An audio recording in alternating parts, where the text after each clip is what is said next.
नमस्कार, मैं हूं कायनात खान। आप देख रहे हैं social TV prime time bulletin. खबरों की शुरुआत करने से पहले नजर हेडलाइंस पर। कांग्रेस ने मनाई लौह पुरुष पटेल की जयंती। शहादत दिवस पर आयरन लेडी इंदिरा को दी श्रद्धांजलि। पीएम मोदी 5 नवंबर को बुढ़ानाथ मंदिर से होंगे ऑनलाइन। बाबा वृद्धेश्वर नाथ की करेंगे चर्चा। चिराग पासवान के जन्मदिन पर लोजपा कार्यकर्ताओं ने काटे केक, एक दूसरे को मिठाई खिलाकर दी शुभकामनाएं। और शराबबंदी के समर्थन में गोलबंद हुए ग्रामीण, बैठक कर की नशा और जुए की लत छोड़ने की अपील।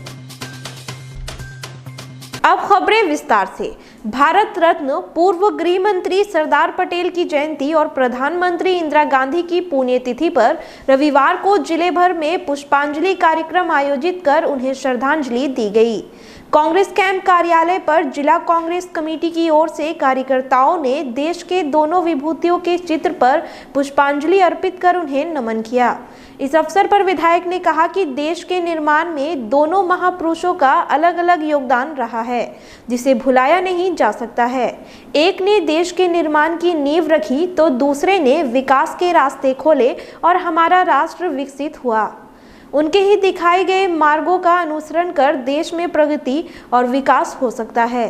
मौके पर जिला अध्यक्ष परवेज जमाल, कार्यकारी अध्यक्ष विपिन बिहारी, कार्यकारी अध्यक्ष अभ्यानंद, महिला प्रकोष्ठ अध्यक्ष कोमल सृष्टि के अलावे अन्य कार्यकर्ता मौजूद थे। पटेल जी के जन्मदिन के अवसर पर और आदरणीय स्वर्गीय इंदिरा गांधी जी के शहादत दिवस पर हम लोग सभी कांग्रेस जन आए, उनको हम लोगों ने दिल की गहराई से पुष्पांजलि अर्पित की है।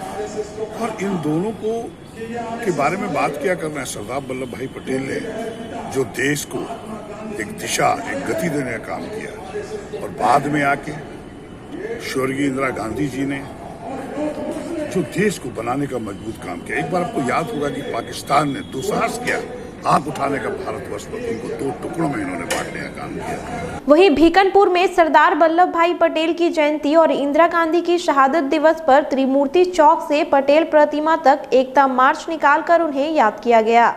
सरदार पटेल स्मारक समिति द्वारा आयोजित एकता मार्च में विभिन्न संगठन, शहर के डॉक्टर और समाज सेवियों के साथ नगर विधायक अजीत शर्मा ने हिस्सा लिया। इसके पहले लौह पुरुष और आयरन लेडी की प्रतिमा पर माल्यार्पण कर उनके रास्ते पर चलने का संकल्प लिया गया। प्रधानमंत्री नरेंद्र मोदी 5 नवंबर को केदारनाथ से भागलपुर के बुढ़ानाथ मंदिर से ऑनलाइन जुड़ेंगे और बाबा वृद्धेश्वर नाथ की चर्चा करेंगे। आपको बता दें कि महादेव शिवलिंग की स्थापना मुनि वशिष्ठ के द्वारा की गई थी, जिसकी चर्चा शिव पुराण में भी मिलती है। इसको लेकर भाजपा कार्यकर्ताओं में भारी उत्साह देखा जा रहा है। कार्यक्रम को सफल बनाने के लिए भाजपा जिला अध्यक्ष रोहित पांडे ने रविवार को कार्यकर्ताओं के साथ बैठक की। प्रधानमंत्री के संबोधन के बाद भाजपा कार्यकर्ताओं द्वारा साधु संतों को सम्मानित भी किया जाएगा। पीएम को सुनने के लिए ज्यादा से ज्यादा कार्यकर्ता, साधु संत और नागरिक पहुंचे। इसके लिए प्रत्येक मंडल में टोली का गठन किया गया है, जो लोगों को आमंत्रित करेगी। बैठक में कार्यकारी अध्यक्ष संतोष कुमार, अभय कुमार घोष सोनू, जिला उपाध्यक्ष विपुल सिंह, विजय कुशवाहा, रोशन सिंह समेत अन्य कार्यकर्ता मौजूद थे। रविवार को लोजपा रामविलास के कार्यकर्ताओं ने पार्टी सुप्रीमो चिराग पासवान का जन्मदिन केक काटकर एवं उनके फोटो पर तिलक लगाकर मनाया। भीकनपुर में लोजपा के सैकड़ों कार्यकर्ताओं ने एक दूसरे को मिठाई खिलाकर उनके दीर्घायु होने की कामना की। लोजपा नेता अमर कुशवाहा, मृणाल शेखर और जिला अध्यक्ष सप्तर्षि पांडे ने कम उम्र में चिराग पासवान की उपलब्धियों पर प्रकाश डालते हुए उनके लक्ष्य को पूरा करने का संकल्प लिया।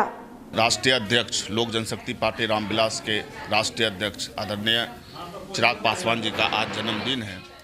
हम लोग सभी कार्यकर्ता यहाँ पर एकत्रित होकर आज उनका जन्मदिन के शुभ अवसर पर हम लोग पहले तो केक काटे, मिठाई बटेगा और हम लोग खुशी खुशी उसको आज मना रहे हैं।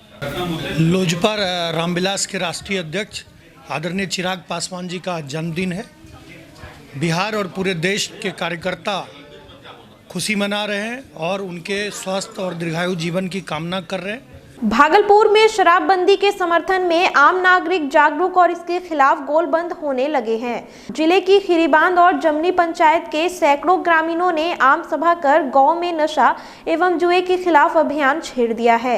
बैठक के बाद जनप्रतिनिधियों ने गांव के घरों में जाकर ग्रामीणों से नशा और जुए की लत छोड़ने की अपील की। उन्होंने कहा कि नशा और जुए की लत से गाँव में अपराध की घटनाएं बढ़ रही हैं, जो एक चिंता का विषय है। साथ ही चेतावनी दी गई कि पकड़े जाने पर ऐसे अवांछनीय तत्वों पर प्रशासनिक कार्रवाई भी की जा सकती है। उप विकास आयुक्त ने नवगछिया के जगतपुर स्थित झील का जायजा लेने के बाद इसके जीर्णोद्धार का निर्देश दिया है। आपको बता दें कि जाड़े के मौसम में यह झील सैकड़ों प्रजाति के अप्रवासी पक्षियों का रैन बसेरा बन जाता है। डीडीसी ने कहा कि ऐसे में इस झील का संरक्षण आवश्यक है। डीएफओ भरत सिंह चिंतापल्ली ने कहा कि मेहमान पक्षियों के आगमन के बाद यह इलाका पर्यटन के लिए बहुत ही उपयुक्त हो सकता है। डीडीसी के साथ वन विभाग की टीम और नवगछिया के स्थानीय पदाधिकारी भी मौजूद थे। निरीक्षण के लिए गई टीम ने झील को जलकुंभी से ढके देख उसे तुरंत हटाने का निर्देश दिया। निरीक्षण टीम में नवगछिया के एसडीओ यतेंद्र कुमार, वन विभाग के पदाधिकारी, समाज सेवी प्रदीप कुमार यादव, परबत्ता थाना अध्यक्ष रामचंद्र यादव समेत अन्य लोग मौजूद थे। कि बहुत सारी जलकुंभी यहाँ पे हो गई है और जैसा डीएफओ साहब ने बताया, यहाँ 171 डिफरेंट तरह की जो पक्षियाँ हैं वो यहाँ आते हैं। तो उनके नज़रिए से ये एक बहुत ही महत्वपूर्ण जगह है वन विभाग के लिए और बहुत अच्छी जगह है जहाँ पे इतने सारे बर्ड्स आते हैं। तो इसी को हम लोग बचा सके। ये जलकुंभियों के रहने से जो झील है उसका सीमांकन जो है कम होते जा रहा है, धीरे धीरे झील ख़त्म हो रही है। उसको बचाने के लिए, कंजर्वेशन के लिए और उसको डेवलप करने के लिए, ताकि देश भर में इस जगह के बारे में लोग जानें और बर्ड देखने वाले जो लोग होते हैं, खास करके इस क्षेत्र में काम करने वाले जो लोग होते हैं, उनको यहाँ आकर्षित कर सके। नाथनगर स्थित सिपाही प्रशिक्षण विद्यालय में रविवार को लौह पुरुष सरदार वल्लभ भाई पटेल की जयंती राष्ट्रीय एकता दिवस के रूप में मनाया और उन्हें श्रद्धांजलि दी गई। सीटीएस के प्राचार्य मिथिलेश कुमार ने सरदार पटेल को महान देशभक्त तथा एकता का प्रतीक बताया।